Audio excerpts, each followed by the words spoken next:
Seja muito bem-vindo a mais uma aula aqui no canal Biologia Legal. Para quem não me conhece, eu sou o professor Rodrigo Gimenez e eu estou aqui começando uma série de videoaulas sobre bioquímica celular. Então, nessas aulas nós vamos estar estudando aí como que as células, como que os seres vivos são formados, quais átomos, quais moléculas que vão estar compondo os seres vivos e as suas células. Então convido você que ainda não é inscrito aqui no canal para se inscrever, para acompanhar aí todas essas aulas. Convido você também a conhecer a nossa playlist aí sobre aulas, com aulas destinadas para quem está se preparando para o Enem, para o vestibular ou para quem está estudando aí no ensino médio. Então vem comigo e vamos aprender aqui quais são os elementos químicos e como que esses elementos químicos vão ser classificados. Nessa aula inicial, então, é uma aula introdutória sobre a bioquímica, ou também conhecida aí como química celular. A bioquímica celular é uma parte da biologia, ou seja, é um ramo da biologia que tem a função de estudar como que os seres vivos são compostos, ou seja, a bioquímica vai estudar a composição e as propriedades químicas dos seres vivos. Nós vamos ter aí em torno de 96 elementos químicos que ocorrem naturalmente no planeta. E 26 desses elementos químicos são encontrados aí nos seres vivos. Os principais elementos químicos, os principais átomos presentes que constituem aí a matéria viva, ou seja, as células e os organismos, nós gostamos de chamar eles de CHOMPs. CHOMPs é a abreviação aí, é uma sigla que abrevia as iniciais dos principais elementos químicos que compõem as células e os organismos. Então, os CHOMPs representam aí os 6 elementos químicos mais comuns na composição dos seres vivos. Quais são esses 6 principais elementos químicos? O carbono, o hidrogênio, o oxigênio, o nitrogênio, o fósforo, que é simbolizado aqui com P, e o enxofre, que é simbolizado com a letra S. Então, esses CHOMPs aqui são as iniciais aí dos elementos químicos, os principais elementos químicos que formam os seres vivos. Por exemplo, o oxigênio e o hidrogênio, eles vão estar formando também, se unindo e formando moléculas como a água, uma das moléculas mais abundantes no corpo humano, que ocupa aí em torno de 65%. Então nós vamos ter aí oxigênio, carbono, hidrogênio, nitrogênio, sais minerais e a grande parte da matéria orgânica que compõe, da matéria viva, aliás, grande parte da matéria que compõe as células vai ser formado aí por água. Aqui nós temos a proporção aproximada dos principais componentes químicos do corpo dos seres vivos, ou seja, da constituição química das células, dos organismos. Então, fazendo uma média geral dos seres vivos que nós conhecemos, em torno de 80% da massa, ou seja, do peso do corpo de um determinado ser vivo, vai ser aí em torno de 80%. 10% é formado por proteína, 5% é formado por lipídios, carboidratos em torno de 2%, ácidos nucleicos em torno de 2% e aí 1% outros elementos químicos como sais minerais, por exemplo, vão estar aqui dentro desse outros. Nós temos um ser vivo muito legal de se estudar, muito legal de se ver, que é a água viva. A água viva, ela recebe esse nome justamente porque é 95%, mais de 95% da massa corporal de uma água viva, ela é formada por água. Então, olha só, quase que a totalidade da massa da água viva é formado por água. Então, daí o termo água viva, né? É um termo bem legal aí para dar o nome a essas espécies de seres vivos.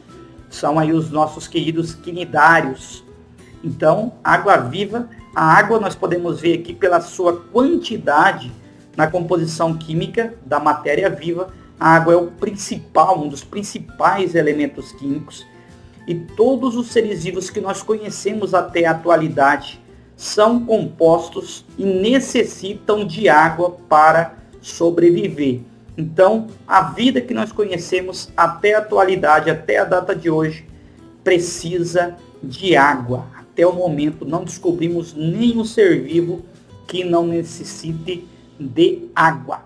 Então, o que vocês precisam saber? Que toda célula é composta por substâncias químicas diversas. E esses componentes, esses átomos, esses elementos químicos, essas moléculas, vão ser divididas em 2 grupos. Quais são esses grupos? Nós temos aí os compostos orgânicos. E nós vamos ter aí dentro dos compostos orgânicos, os carboidratos, lipídios, proteínas, vitaminas e ácidos nucleicos. Esses compostos orgânicos recebem esse nome, compostos orgânicos, justamente porque eles são compostos, são componentes, são moléculas produzidas por seres vivos, tá bom? Então, carboidrato, lipídio, uma proteína, um ácido nucleico e as vitaminas são moléculas produzidas pelos próprios seres vivos, pelas próprias células. Daí o termo compostos orgânicos. Então, vão ser moléculas. O que são moléculas, professor? São um emaranhado de átomos contendo aqueles chomps que nós vimos lá atrás. Todas essas moléculas vão possuir aí um esqueleto carbônico. Então, outra característica que determina um composto orgânico é que as moléculas orgânicas elas vão possuir um esqueleto carbônico, ou seja, um esqueleto formado por átomos de carbono, onde os demais elementos químicos vão estar se encaixando aí como se fosse um grande Lego, um grande quebra-cabeça, formando aí os carboidratos, lipídios, proteínas, vitaminas e ácidos nucleicos. Vale destacar o seguinte: nem toda molécula que possui carbono é uma molécula orgânica. Por exemplo, o diamante é formado por carbono, mas é uma substância, é um mineral, é um componente inorgânico. Porém, nos compostos orgânicos, a matéria orgânica ela se caracteriza por possuir aí esse esqueleto de carbonos, onde os demais elementos químicos vão estar se ligando, beleza? E aí nós vamos ter o segundo grupo, que é o grupo aí dos compostos inorgânicos. E aí dentro dos compostos inorgânicos nós temos 2 grandes grupos, a água e os sais minerais. A água é a molécula da vida, nós chamamos ela de molécula da vida, justamente porque não existe vida sem água. As células, grande parte da massa celular e do organismo é formado por célula. Por isso, a água é a molécula da vida. Tem uma propriedade muito interessante da água, é que ela é uma substância onde as demais moléculas vão estar se encontrando no meio aquoso, ou seja, as reações químicas que vão acontecer dentro da célula, elas ocorrem em meio aquoso. Então nós chamamos também a água de solvente universal, porque quase todas as substâncias que nós conhecemos, com algumas exceções, como os lipídios, por exemplo, quase todas as substâncias em contato com a água, elas vão acabar se diluindo, formando íons, se misturando à água, e esse processo facilita que ocorra aí as reações químicas. Então, reações químicas ocorrem obrigatoriamente em meio aquoso. E aí nós vamos ter os sais minerais, que também são compostos inorgânicos, que vão formar aí estruturas celulares, estruturas corporais, por exemplo, os nossos ossos, nossos dentes, são formados aí por sais minerais, e além de ter essa função, elas vão desempenhar inúmeras outras finalidades dentro do organismo.